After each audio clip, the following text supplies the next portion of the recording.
Hey guys, back with Sourdough Basics with Kate. Today we are going to be making some baguettes.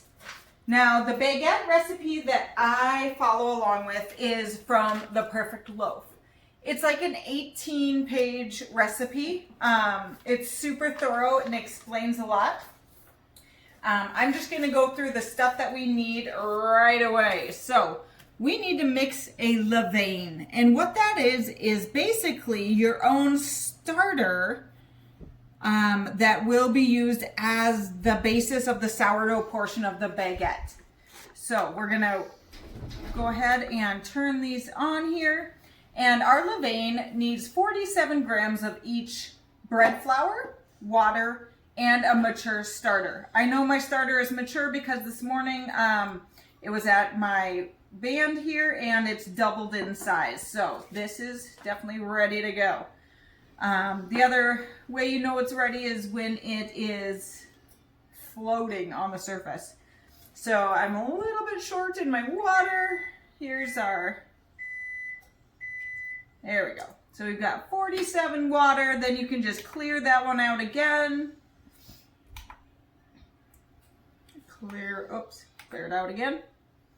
And then we are going to add 47 of our starter.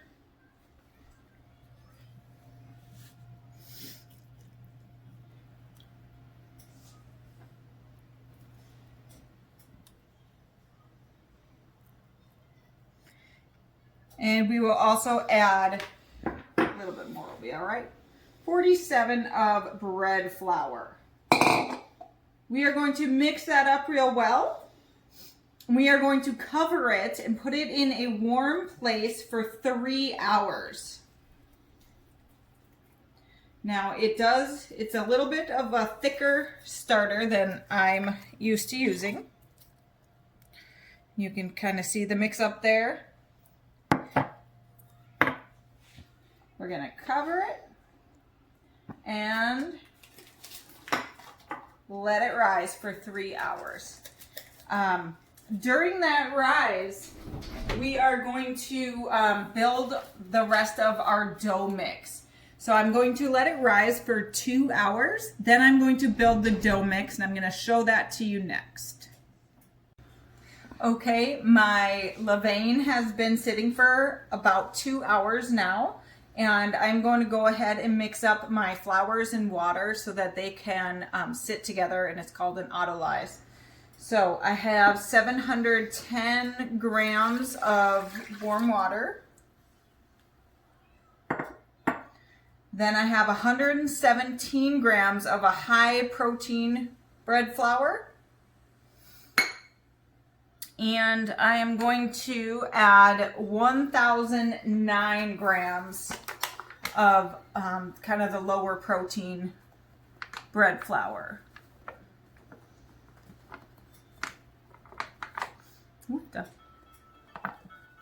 So we are going to get 1,000 and whoops, a little bit too much. I'm just going to scoop some of those off.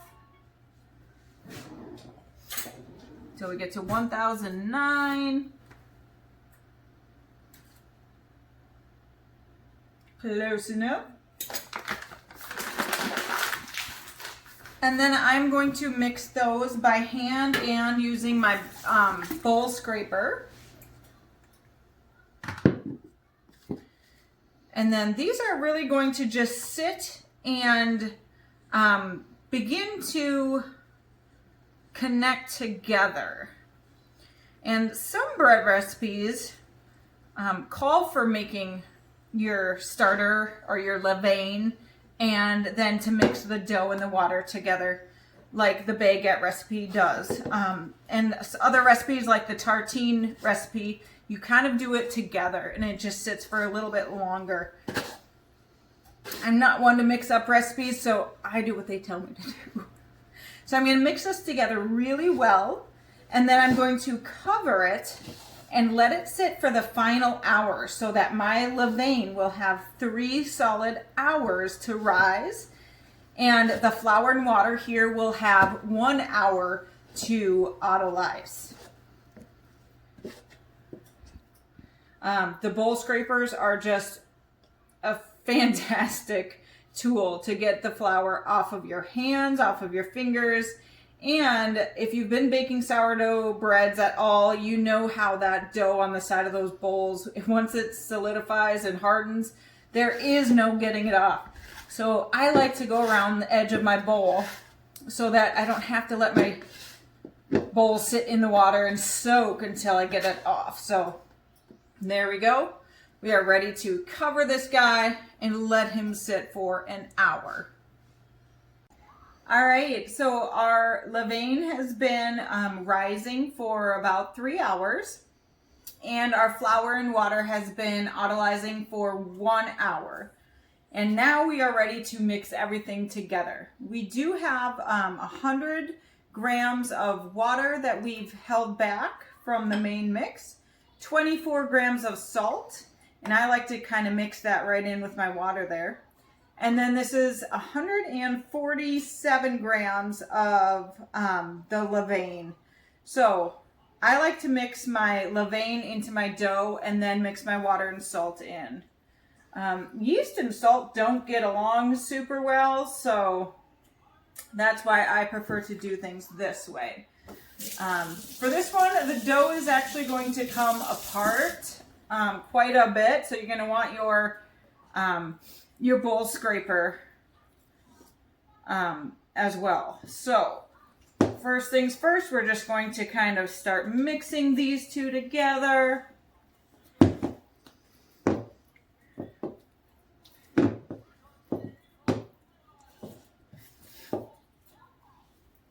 This is the point where I wish my countertops were about 2 inches shorter. I was 2 inches taller. Sometimes I grab a chair and stand on the top of that. All right, so I've mixed my levain and my flour and water together. Now I'm going to mix that extra 100 grams of water and my 24 grams of salt. This is going to kind of pull your dough apart, and you're going to spend about 5 minutes kind of mixing these guys together in the bowl.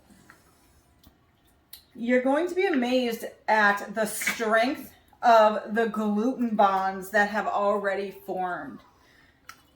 The baguette dough is a very wet dough, and you can kind of see how much water is still just floating around in there. That will all be absorbed in about the next 5 to 7 minutes. Now I'm just going to go and kind of punch down in the middle, come across, punch down in the middle, come across, and I'm going to do this for about 5 to 10 minutes until that water is absorbed. So we'll see you in about 5 minutes. So I spent about 10 minutes just kind of doing the kneading in the bowl, and it absorbed most of the water. There is a little bit left in there, and it still looks pretty shaggy and wet, and that's fine.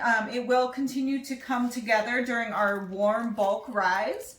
And so we are going to cover it and set it in a warm place and put a timer on, and in a half an hour we are going to do some stretch and folds to help this dough and its gluten development. So it's been a half an hour since we set this baguette dough to rise. And now we are going to do one set of stretch and folds. This is a lot easier to do with a wet, clean hand. So we're just going to pull, stretch, and fold. Pull, stretch,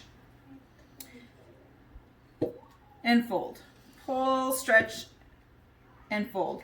And what this is doing is it is actually helping the gluten bonds to strengthen and lengthen. So every time you stretch and fold it, it should come together a little bit more. And you do want to go around the entire bowl. The very first set of stretch and folds, it's going to take you a little bit more effort to kind of get that dough to come together. So I've done about 4 to 6 of those stretch and folds, and I'm going to put it back into that warm environment for another half an hour. I will do 3 sets of stretch and folds total, and then it's going to go into the fridge overnight. All right, this is our last set of stretch and folds. You can see it's beginning to come together and it's showing some signs of fermentation. So we are going to do some stretch and folds.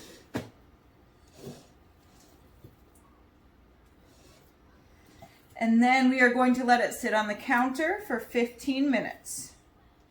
So we mixed our salt and our flour and our extra water and our levain, and we let that kind of come together. We did 3 sets of stretch and folds, and now this guy is going to sit for 15 minutes, and then it's going to go into the refrigerator overnight for a good 10 to 12 hours. And then tomorrow we will be shaping and baking baguettes. All right, the cold fermentation is done, and I'm going to take out my baguette dough. Now, you don't need to use flour because it is a cold dough right now, but you do need to work pretty quickly. So I know that this makes 6 baguettes, so I'm going to use my bench knife to divide it in half. I'm going to slide this guy over here. And then I'm going to divide each of the halves into thirds. And I want these to be roughly the same size. You can weigh it out as if you would like, but I've done this enough times now where I can kind of eyeball it a little bit. All right, so there's those 3 guys. Then I'm gonna go with this one and these 2. All right, I'll give you a little bit there. And now we are going to pre-shape these. The shaping is a whole lot like when you're shaping sourdough. You can use a little bit of flour if you would like. I'm just going to grab a little bit of all-purpose flour and just do a quick dusting on top of each of my future baguettes. And then I'm going to flip them with my bench knife.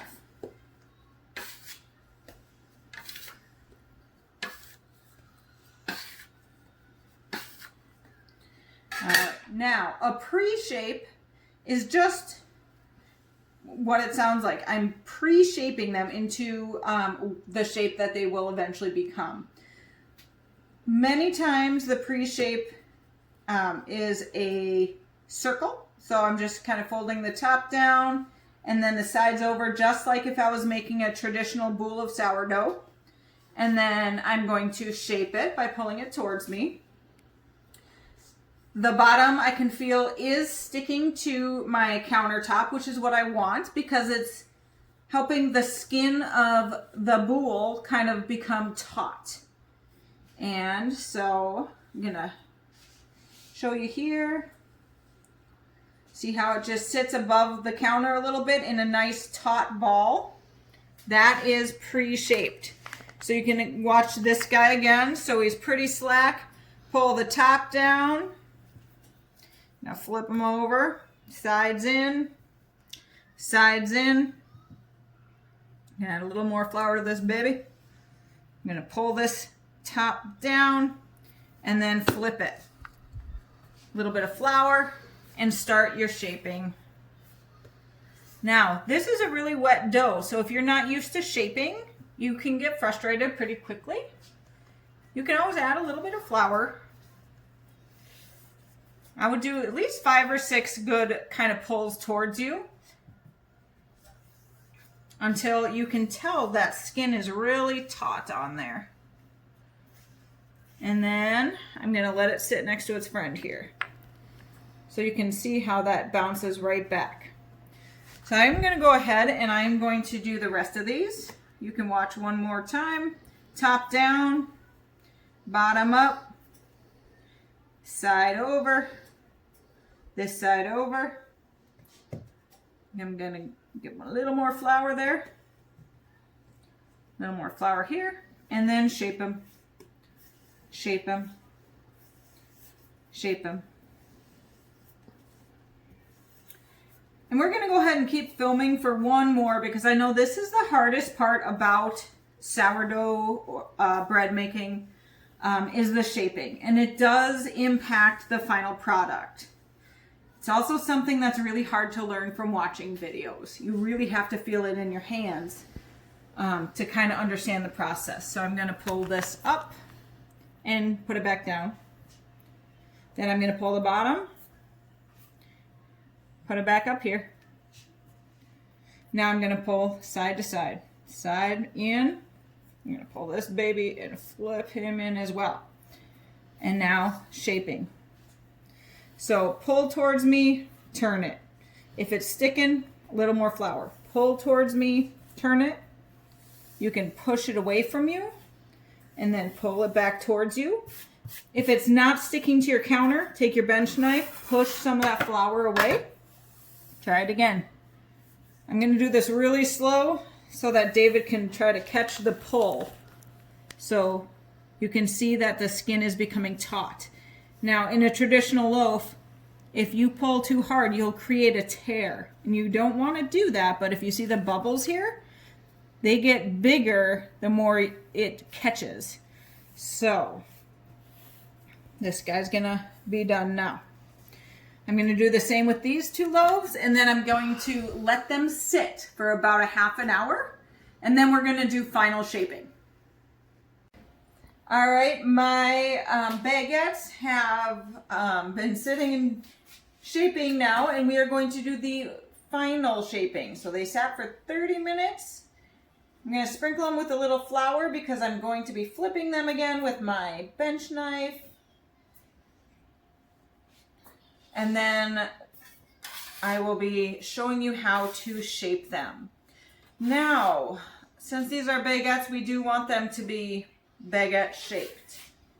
So this is a little bit different than the round shaping that we did. All right, so when shaping baguettes, it's important we take the top and fold it down, okay? Flip it, take the top and fold it down again, flip it, and now we are going to be doing a fold and a press with the heel of your palm. I like to just add some extra flour there. So it's a fold over, press, fold over, press, fold over, press, fold over, press, fold over, press, and then I kind of like to tuck those ends in a little bit. And then we are going to do that one more time. So I'm just taking the top and folding it all the way down, pressing with the heel of my palm. Top all the way down, pressing. And I have 6 of these to shape, so if you don't get it this time, that's all right. I'll show you with the next round. All right, now I need to roll it out. Now, I'm going to be going for about a 14-inch baguette here.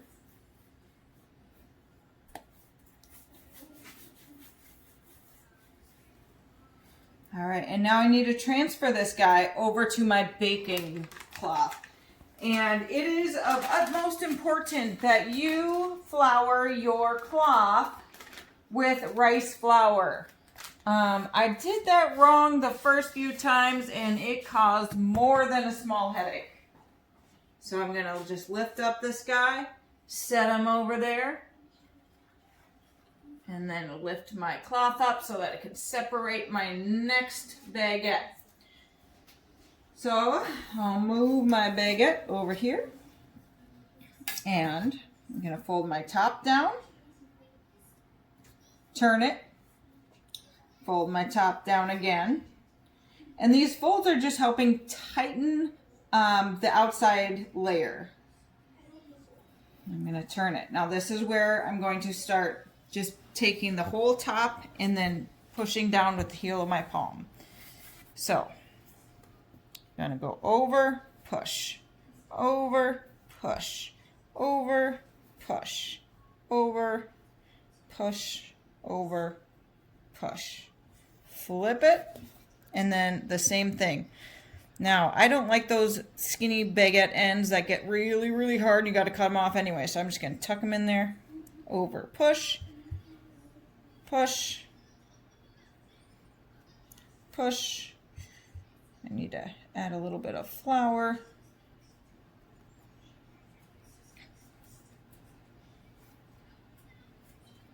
Uh-oh. That did not stick.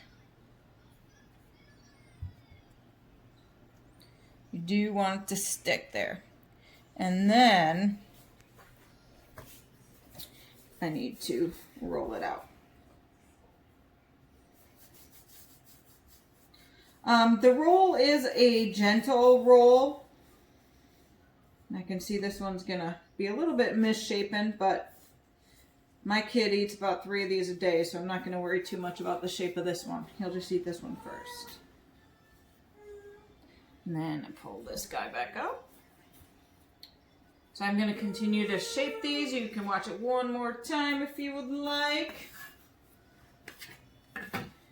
So the top gets pulled down about halfway, a little bit over. Flip it over. Let's shove that guy over there. Top gets pulled down about halfway. Flip it over. Now, this is kind of a quick motion. It's a lot easier to do quick.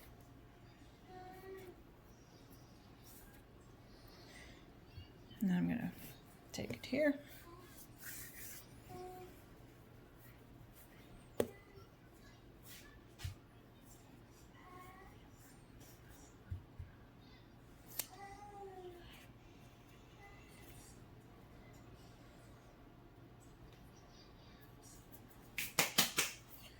And then flip it over on its seam.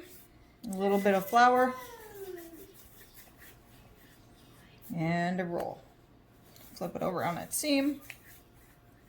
And a roll. And then transfer it to your baking cloth. Alright, and I need to flour this now. Now, if you are pretty confident, you can fast forward through the next few minutes where I shape these 3. If you want to see it again, keep watching. So we got top down, flip it, top down. So you have a rectangle. Flip it again, and we are going to just fold it, press, fold it, press, fold it, press. Fold it, press, fold it, press. Take that guy, do it again.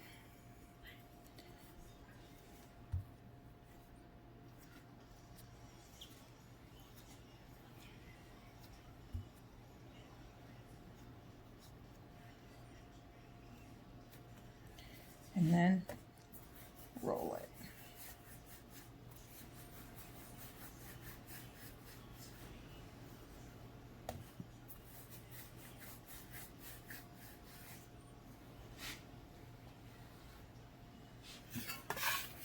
Move this guy over here. Top down. Flip it. Top down. Flip it. Press, press.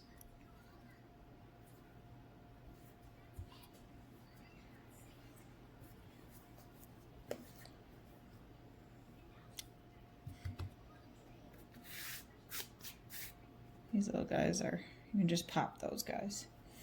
All right, we're gonna press, press, press, press.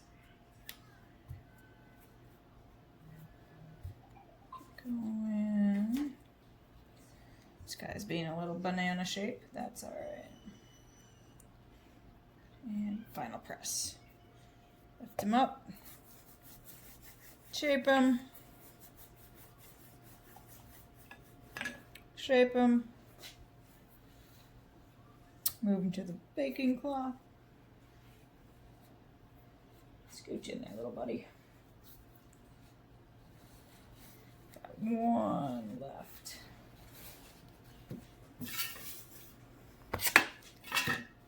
So top half down,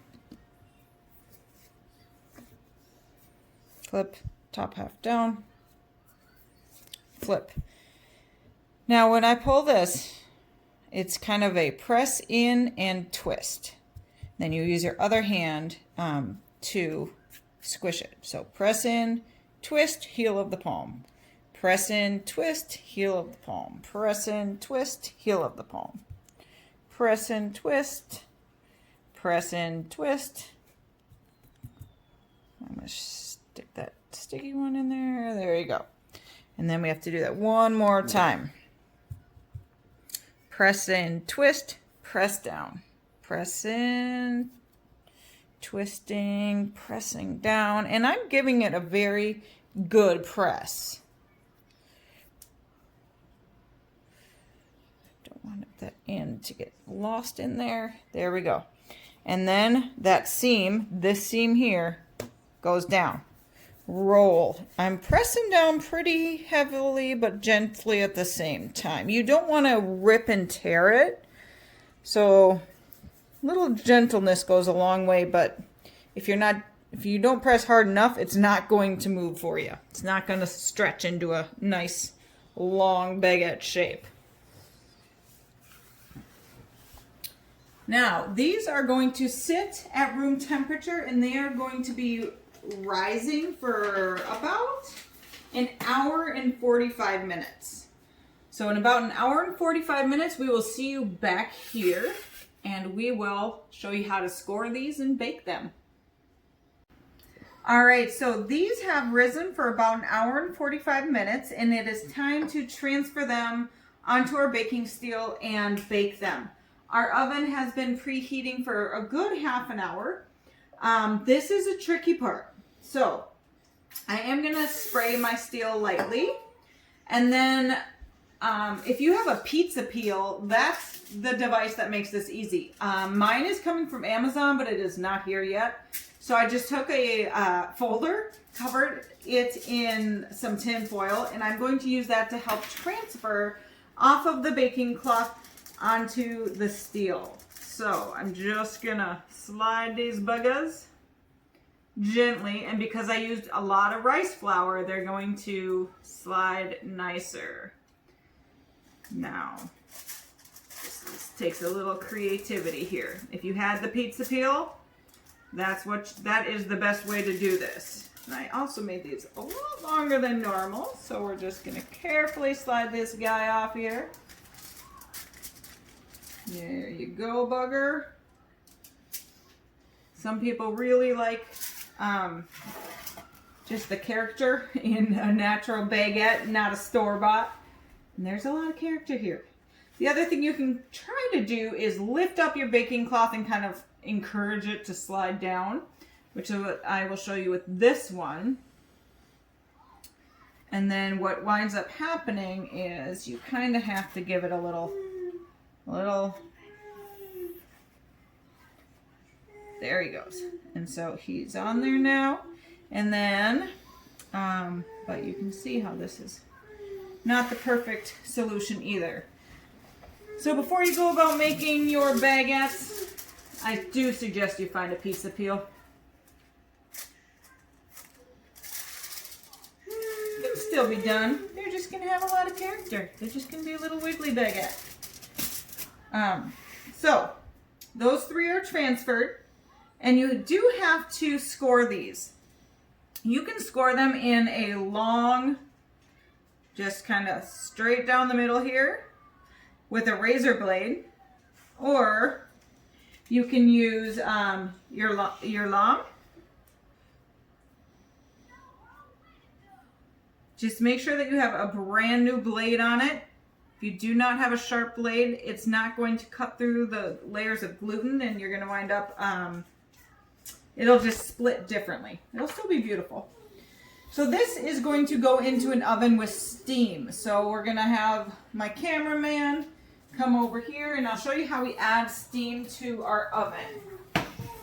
Now, there is a cast iron pan in there that heated up as we preheated the oven. I am very carefully going to pour this water onto the preheated cast iron. A lot of steam is going to billow. Then I'm going to quickly slide in my baguettes, and I'm going to then spray them quickly with water. So very quickly. And I want that steam in there, so I shut that door. I'm gonna slide these buggers in, and then I'm going to spray them very quickly with water. We are going to bake them for 20 to 25 minutes. All right, so we had placed these in the oven with steam for the first 20 minutes. We are now going to let that steam out, and we are going to drop our temp down to 450. And then we're also going to pull out carefully, very carefully, that pan of water that was creating the steam so that it no longer adds steam in there. Now, I really don't like the ends of my baguettes dark, so I go ahead and cover mine with some tin foil. Some people don't mind that. It's all personal preference. So I'm just going to very carefully put in a little guard over here, and same thing on the other side, a little guard over my ends so that the middle still browns nicely, but the ends don't get super dark. And now it's going to sit in here for another 20 to 25 minutes. So a total baking time of 20 minutes with steam and 20 to 25 without steam. And then we'll pull them out and see how that goes. All right, the timer just went off. We are going to pull this tray of baguettes out.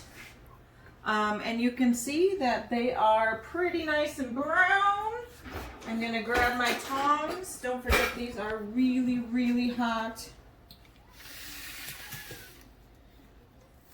Now, you can pull them off here. The baking steel is really nice. It creates a really nice bottom for your French bread or your baguette loaves. This was one of those crazy monkeys that we had to kind of encourage to get smaller. So we're gonna have to work on getting him off of the baking steel, I think. This is the one Cameron's eating. So I'm gonna grab the other three out of the fridge now, and I'm gonna show you a different way of cutting or scoring your French bread. So let me put these guys back over here. I'm reheating my oven back up to 475 with that, with the cast iron pot in the bottom, because once again we will be baking with steam. So I'm grabbing my other three loaves.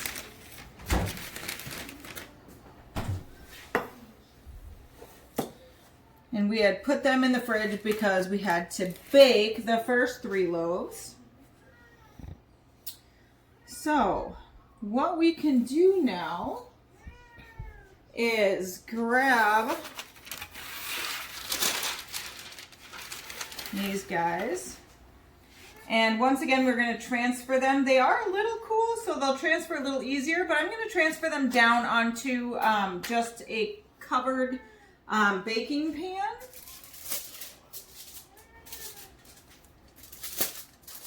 You can hear my old timer cat meowing at me. It is dinner time, he says. He says I'm 100 years old. I should not have to wait for my dinner woman. Sorry, Teddy. You're going to have to wait. All right, can you pull this towards you? Thank you, cameraman.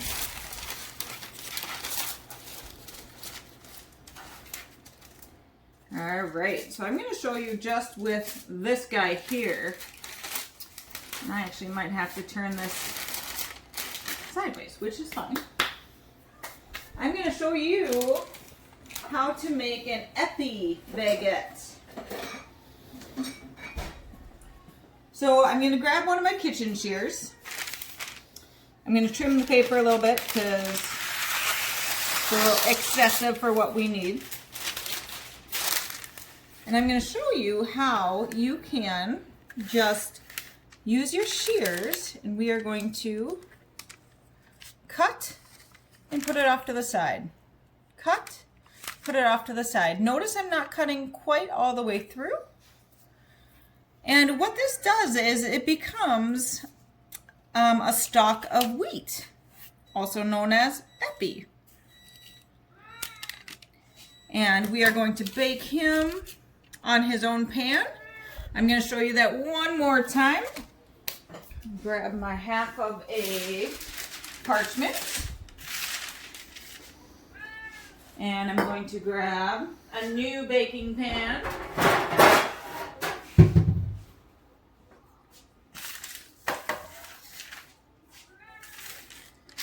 Transfer this bugger right onto here.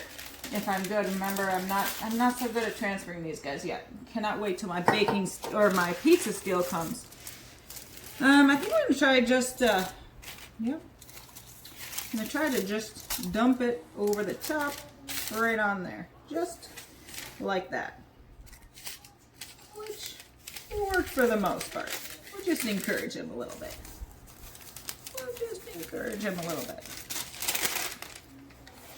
There we go. Okay. So, yeah, good job, Kate. Nice. Now I am kind of in the process of trying to find some commercial length pans because I think French bread really does a better job when it is longer. So, we've got our baguette bread. Going diagonal here.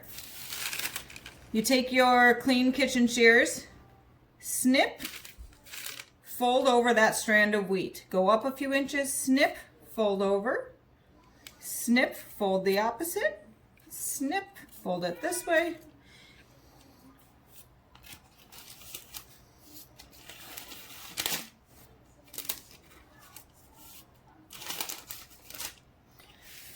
All right, and my final guy here. Poor dude is stuck in the middle. So I don't have much of a choice but to dump them on here. And then we will move him separately. Move this guy over here. I'm gonna grab my parchment. Fold it in half. Woo! Set this bugger down. Excuse me, sir. Or madam, I guess I'm not entirely sure the gender of French bread. I should be more appropriate and respect it for who it is, which I will do. All right. Once again, clean baking shears, cut, fold, fold.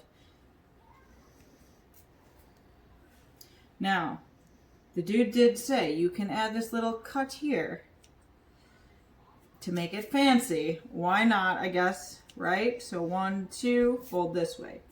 1, 2, fold this way. 1, 2, fold them this way. 1, 2, fold it back this way. Now, I've never done this before, guys, honestly. We're learning on this one together. All right, little buggers. Now, I don't have a commercial oven, which is pretty sad for me. If you do, lucky you. I'm going to bake 2 of these at a time. Actually, I think I might only be able to bake 1, which means I've got to put the other 2 back in the fridge. So, I'm going to add my steam now. So, set those guys there. And get my glass full of water. Do be careful when you are adding steam to your oven.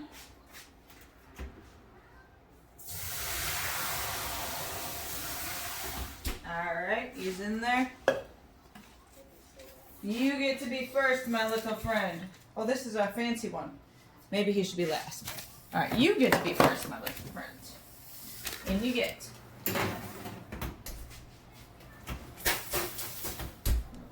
few extras. And kitchen timer, 20 minutes. We'll see you in 20 minutes. All right, this is our last baguette coming out here. The pan de epi, the wheat stalks. I'm gonna grab another silicone mitt or silicone tongs here and set it down, and you can appreciate the gorgeousness of those 6 baguettes that we baked today. Super fun and awesome. I'm not sure if I appreciate that second cut on there, but they do look pretty cool.